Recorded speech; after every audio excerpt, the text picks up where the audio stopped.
Understanding politics through collocations, advanced English learning. Hello, language enthusiasts. Today, we'll be delving into the exciting world of politics and government as part of our Advanced English Vocabulary series. In this episode, we'll focus on noun plus noun idiomatic expressions.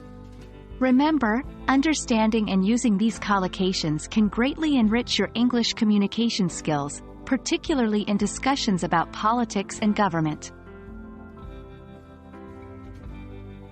Let's start by familiarizing ourselves with some common terms used in politics and government. Here, we'll pair them with appropriate nouns to form idiomatic expressions. Party politics. This term refers to the activities associated with political parties, such as policymaking and campaigning. Government officials.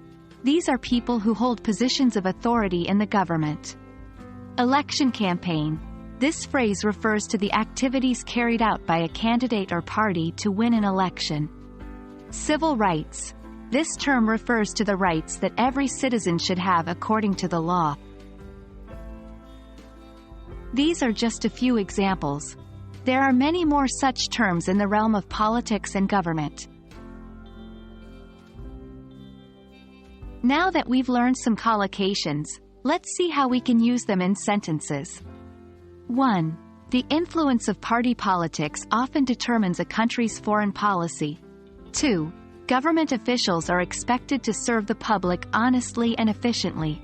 3. The election campaign was heated, with all candidates strongly advocating their policies.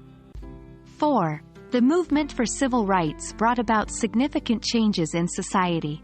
These examples should give you a better idea of how to use these collocations in real-life contexts.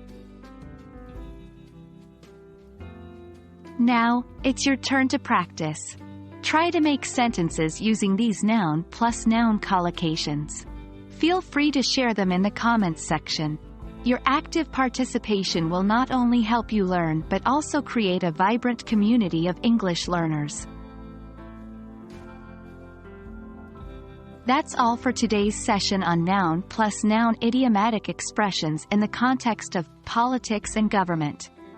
Hopefully, this lesson has enriched your vocabulary and helped you gain confidence in discussing such topics. Keep practicing and, until next time, keep learning and stay curious. Remember, the key to mastering a language is practice, practice, practice. Happy learning!